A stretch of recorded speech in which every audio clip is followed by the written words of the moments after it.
Class 11th standard, subject chemistry, unit first unit, lesson basic concept of chemistry and chemical calculation. இந்த லெசனில் நம்ம அடுத்து பார்க்க போகிற topic redox reaction. So redox means reduction and oxidation ரெண்டும் சேர்ந்து தான் redox reaction சொல்கிறோம்.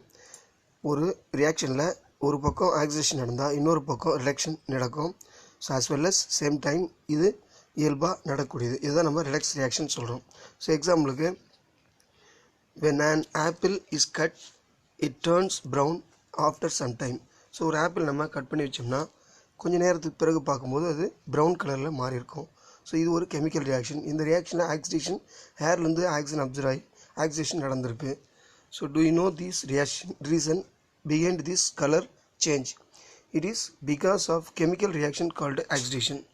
We come across oxidation reaction in our daily life. So பொதுவாக நம்ம வாழ்நாளில் பல்வேறு வகையான ஆக்சிடேஷன் ரியாக்ஷன் நிகழ்ந்துக்கிட்டு இருக்குது. ஸோ எக்ஸாம்பிளுக்கு இன்னொன்று கொடுத்துருக்காங்க, burning of LPG gas. So LPG gas ஆக்சிஜனில் பர்னிங் ஆகிட்டு நமக்கு எனர்ஜி ப்ரொடியூஸ் பண்ணுது. ரஸ்டிங் ஆஃப் அயனும் ரஸ்டிங் ஆகி துருப்பிடிச்சு நமக்கு Fe2+ Fe3+ஆக தருகிறது. தேர்ட் ஒன் கொடுத்துருக்காங்க எக்ஸாம்பிளாக, oxidation of carbohydrate, lipids extra. So பொதுவாக நம்ம உணவில் இருக்கிற கார்போஹைட்ரேட், லிப்பிட்ஸ், ஸோ கொலஸ்ட்ரால் இது எல்லாமே பார்த்திங்கன்னா ஆக்சிடேஷன் ஆகி தான் கார்பன் டை ஆக்சைடாகவும் வாட்டர் மாலிகுலாகவும் நமக்கு ப்ரொடியூஸ் வித் எனர்ஜியோட லிவிங் ஆர்கானிக்ஸ் கொடுக்கின்றது அப்படின்னு சொல்கிறோம். Next, all oxidation reaction are accommodate by reduction reaction and vice versa. பொதுவாக எல்லா ஆக்சிடேஷன் ரியாக்ஷனும் ஸோ அதுக்கு எதிர்மாறாகிற ரிடக்ஷன் ரியாக்ஷனுக்கு எதிர்மாறாக தான் அமைஞ்சிருக்கும். Such reaction are called Redux reaction. இதுதான் நம்ம ரிடக்ஸ் ரியாக்ஷன் சொல்கிறோம். ஒரு ஆக்சிடேஷன் ரியாக்ஷன் அதுக்கு எதிர்மாறாக வைஸ் வெர்சா நம்ம ரிடக்ஸ் ரியாக்ஷன் இருக்கும். ஸோ இது கண்டினியூஸ் சேர்த்து சொல்லும்போது நமக்கு ரிடக்ஸ் ரியாக்ஷன் சொல்கிறோம். ஸோ ஆக்சிடேஷனுடைய கிளாசிக்கல் கான்செப்ட்டு என்னென்னு சொல்கிறாங்கன்னா, as per கிளாசிக்கல் கான்செப்ட் பழைய கருத்துப்படி addition of oxygen or removal of hydrogen is called oxidation. So ஆக்சிடேஷன்றது ஒரு ஆக்சிஜனை அடிஷன் பண்ணுறது அல்லது ஹைட்ரஜனை ரிமூவ் பண்ணுறது. இதுக்கு எதிர்மாறாக வைஸ் வெர்சா பார்த்தீங்கன்னா ரிவர்ஸ் இஸ் கால்டு ரிடக்ஷன். ஹைட்ரஜனை அடிஷன் பண்ணுறதோ அல்லது ஆக்சிஜனை ரிமூவ் பண்ணுறதோ தான் ரிடக்ஷன் ரியாக்ஷன். ஸோ இதை நம்ம ஏற்கனவே பார்த்துருக்கோம். அடுத்து டூ யூ நோ கொடுத்துருக்காங்க நமக்கு தெரிஞ்சிக்கிறதுக்காக, ஹீமோகுளோபின் அண்டு ஆக்சிஜன் டிரான்ஸ்பரண்ட். பொதுவாக நம்ம பிளட் சர்க்குலேஷனில் ஹீமோகுளோபின் ஆக்சிஜனை கேரி அவுட் பண்ணுது. ஸோ இதனுடைய கான்செப்ட் தான் இங்கே கொடுத்துருக்காங்க. எவ்வாறு நிகழுதுன்னு பார்ப்போம். பொதுவாக even a small amount of oxygen present in air. So கொஞ்சம் ஆக்சிஜன் ஹேரில் இருந்தாலும் அயன் சப்போஸ் அங்கே ப்ரெசென்ட் ஆகிருந்தால் ரஸ்டிங் ஆஃப் அயன் ரஸ்டிங் ஆகிடும், கரோஷன் ஆகி நமக்கு துருப்பிடிச்சிடும். அதாவது iron is oxidise to Fe3+. So Fe2+ converted to Fe3+ oxidation ஆகுது. ஆனால் but the Fe2+ present in hemoglobin which binds oxygen during transport of oxygen from lungs to tissues never gets oxidized. Do you know why? பொதுவாக நம்ம பிளட்டில் Fe2+ iron வடிவத்தில் இருக்குது. இந்த Fe2+ ஆக்சிஜனை observe பண்ணி டிரான்ஸ்பர் பண்ணி எல்லா டிஷ்யூக்களுக்கும் டிஸ்ட்ரிபியூட் பண்ணுது. ஸோ அந்த மாதிரி ஆக்சிஜனை அப்சர்வ் பண்ணாலும் இது Fe2+ Fe3+ஆக கன்வெர்ட் ஆகலை. ஸோ டிஷ்யூஸ் நெவர் கெட் ஆக்சிடைஸ்ன்னு சொல்கிறாங்க. ஒருபோதும் ஆக்சிடைஸ் ஆகிறதில்ல. இது ஏன் உங்களுக்கு தெரியுமா அப்படின்னு கேட்குறாங்க. ஸோ அதுக்கு உண்டான ஆன்சரை கொடுத்துருக்காங்க. The answers lies in the structural fuses. So பொதுவாக ஃபியூச்சர்ஸ் அதனுடைய ஸ்ட்ரக்சரல் ஃபியூசஸ் வடிவம் பார்த்தீங்கன்னா இது ஆக்சிஜனை அப்சர்வ் பண்ண முடியாத அளவுக்கு அல்லது ஆக்சிடேஷன் அடைய முடியாத அளவுக்கு அமைஞ்சிருக்கு. ஸோ அதனுடைய ஸ்ட்ரக்சர் எப்படி இருக்குன்றதை பார்க்கலாம்.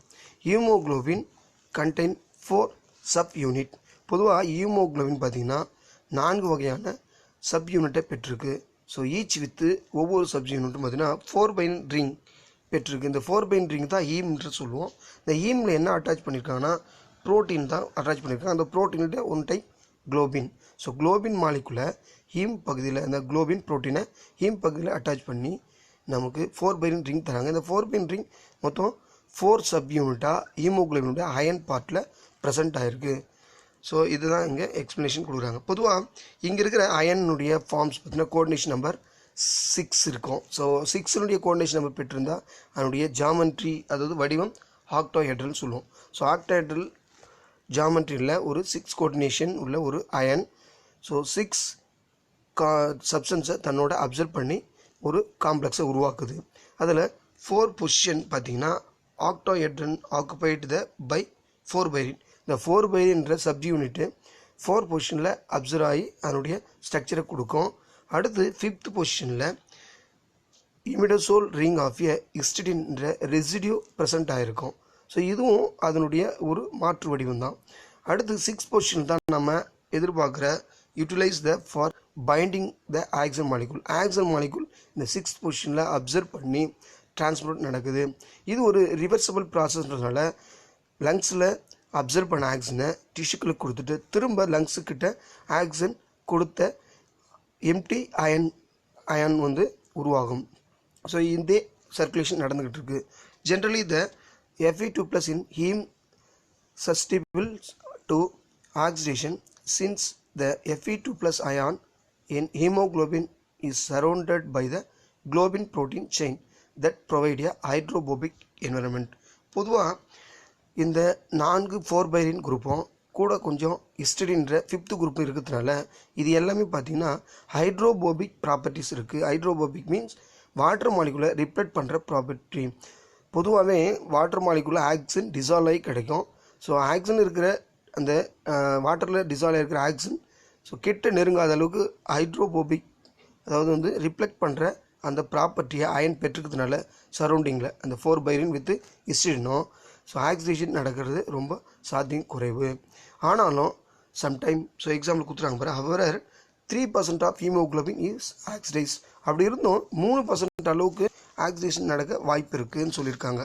ஸோ அடுத்து ஒரு கான்செப்ட் சொல்லியிருக்காங்க, சைனைட் பாய்சனிங் சொல்லியிருக்காங்க. சைனைட் பொதுவாக பாய்சனிங்காக அமையுது. எப்படி sir? While oxygen binds reversible to haemoglobin. Haemoglobin oxygen observe ஆகிறது இப்போ நம்ம சொன்ன மாதிரி லங்ஸில் அப்சர்வ் ஆகிற ஆக்சன் டிஷ்யூக்களுக்கு என்ன ஆகுது, ரிலீஸ் ஆகுதுன்னு சொன்னோம். ஆனால் சைனைடு அந்த மாதிரி ஆகாமல் அயனோட பைண்ட் ஆகும்போது ஸோ இது இர்ரிவர்சிபிளாக அமையுது. திரும்ப பெற முடியாத அளவுக்கு சைனைடு அங்கே ப்ரெசென்ட் ஆகிடுது. ஸோ அதனால் பிளாக் ஆக்சன் பைண்டிங் பிளாக் ஆகிடுது. ஸோ இந்த மாதிரி சைனைட் நம்ம சப்போஸ் எடுத்துக்கிட்டோம்னா as a result transport of oxygen from lungs tissues is stopped. So oxygen டிஷ்யூக்களுக்கு செல்லக்கூடிய வாய்ப்பு நிறுத்தப்படுது. So it leads to the quick death of the person. பொதுவாக ஆக்சன் ரிவர்சபிலிட்டி இருக்கவே தான் ஆக்சன் ஒரு இடத்துல கொடுத்து திரும்ப லங்ஸில் எடுத்துக்குது. ஆனால் சைனைடு ஒரு முறை அப்சர்வ் ஆச்சுன்னா அயன் அதை என்ன பண்ண முடியுது, ரிவர்சபிள் இல்லாமல் இர்ரிவர்சபிளாக திரும்ப பெற முடியாத அளவுக்கு அமைஞ்சிருது.